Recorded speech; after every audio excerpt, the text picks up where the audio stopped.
Here's how I turned an idea into a commercial that grabs attention. Shot, directed and produced by yours truly. Puno ekipe. Neki lik se baci s platforme, ali on je kao Burak, gledaj kak je onaj lik skoči, gledaj, kao ja. Pogleda me i kaže ko izgubi plata klopu.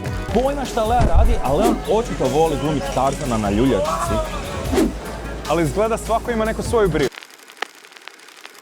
So the client for this commercial is a fun park called Amazinga. I've been working with them for many years and they're actually one of my first clients ever. So I've been extremely happy to make a commercial for them with the level and skill and knowledge that I have now, because it varies drastically from when I just started working with them. And their commercial and the idea behind the entire commercial was to kind of push the Amazinga and that entire brand away from something that's just for little kids, and that is something for also young adults, that they can go out and have a good night out with their friends and not just something that is, you know, for little kids to go jump on trampolines. So their marketing team approached me with the idea and general premise for a commercial. They wanted to have one main guy who is talking to a camera, like he's talking to a friend, about a night out, and he's basically retelling the story of his great night out in the Amazinga park. And then it was on me to kind of adapt that idea and find actors and time and schedule and everything else as a producer and director to make it fit their Amazinga attractions and their timeline and of course budget. So that was an extremely actually fun idea to kind of approach the commercial, because you have one guy who knows is in a commercial and directly talks to the camera while everybody else is kind of reliving the life in kind of a cool flashback sequence. So that was an extremely fun piece to write.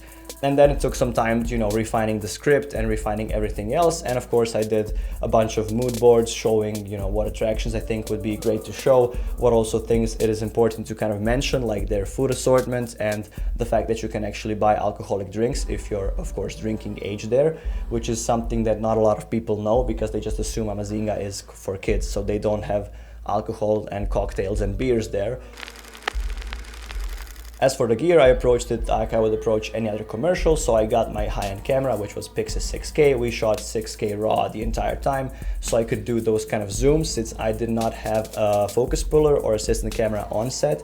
I had one assistant, which was kind of assistant camera slash assistant production slash guy who did everything else with me and was basically my right hand, which is Bruno. Shout out to a legend. You probably saw me talking about him on this channel for quite a long time. He actually was really amazing on that shoot and came in clutch a lot of times.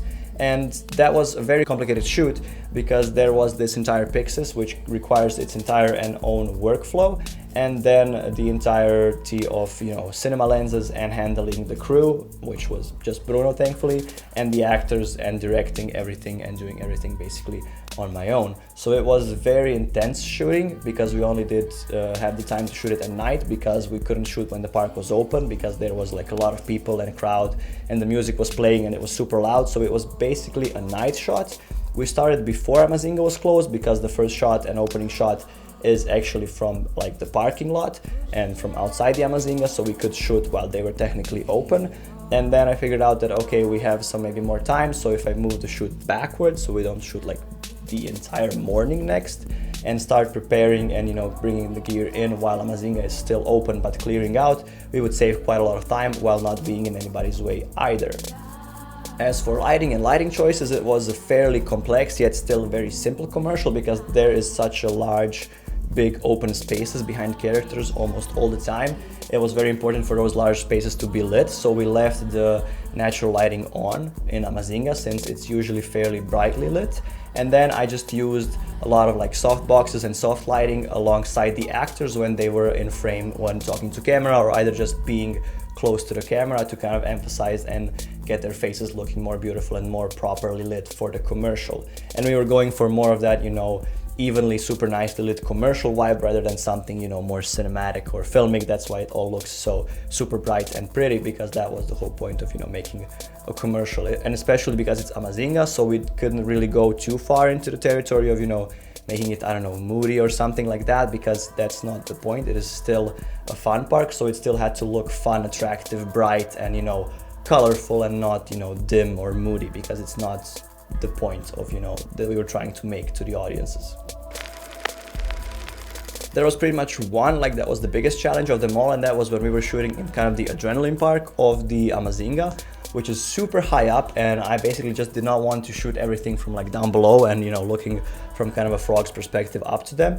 So I put on an easy rig, put on my camera and the entire rig on camera, got my assistant, which was Bruno, to hold one of those battery operated lights, and then to climb, and both of us like climbed up there with the actors. Of course we were strapped in for safety, but you're safe like yourself, but the gear that you're holding in your hands is not necessarily super safe. So that was one of the things that was probably most challenging about the entire commercial, was just being up there, and it was super stressful because you cannot really drop anything, and we had to be super sure that, you know, batteries were intact and that they wouldn't need changing, or the card didn't need to, you know, be exchanged, or material needed to be transferred when we were up there, because that would just slow the entire production down. Because when we were getting strapped in and going up, it took quite a bit of time, especially for me to get into the position and find the right angling and the right lighting, because you wanted still the Amazinga to look attractive and fun, and not, you know, find some ugly, dark or dimly lit angle, while still making it look, you know, dynamic and good without risking too harshly any of the super expensive equipment that was there, while also making sure that the crew and the actors who are up there are comfortable with what they're doing. So I would say that thing was one of the most challenging things, and second thing was just timing, because we had only one night to shoot, because the budget was predicted for only one night for actors and for my assistant and for, you know, the guy who was there with us, you know, operating the rides and creating the food for the crew.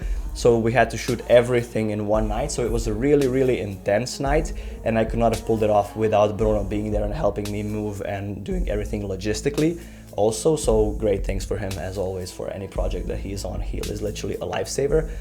But yeah, that was also like one thing that we were really fighting, was the timing, because we had to be done before Amazinga opens the next day. And then there was just fighting with, you know, actors being tired between takes, and they could not look tired in front of camera because they had to be like super energized and hyped. So it was a lot of, you know, hyping the actors up when they were in front of camera to give the maximum fun park vibe energy, while, you know, being dead inside and fighting, you know, being tired and borderline collapsing. And then of course after that, when everybody was discharged and like let go because they were done shooting their scenes, I stayed back with the main actor who had to do the voiceover from the stories and from the story's perspective. So we do it there while everything else is still fresh in his mind, because the whole like gist of a commercial was that while you do have his friends talk to the camera sometimes, like they're talking to him, they're talking through his voice, let's say, sort of, because he is retelling the story. So we never hear voice of any other character, but we hear, you know, we see their mouths move, but we hear the main guy's voice, like he's talking through them, because that's all kind of from his recollection. So that's why I wanted to do the voiceover right there, instead of just, you know, sending him the script so he can, like, you know, send it some other day, or meeting with him some other day, because I wanted to do it while everything was still fresh in his mind, so he could kind of replicate those, you know, voices and the tones and the notes that his co-workers and the actors that were on set also said. So it would really match nicely in editing. And it was quite a lot of work to match everything up later on in editing. It was not really a VFX heavy workflow. There was, I think, only one VFX shot when he's like hit and laser tag, so he respawns, which I think is an amazing shot that turns out absolutely fantastic. When you look at it, it really fits the flow and it really kind of moves right, especially when you add like special effects, sound effects that are there while you're playing laser tag. I think it looks really good. So that was probably the most complicated shot of all, to figure out how to do that while being in super low light. But that's where Pixis came in handy, and that super dynamic range was extremely well of handling, you know, brightening the image up and doing the VFX, even though it was really light VFX workload, but it still needed to handle it, and that was basically more tough on my laptop than it was on like footage.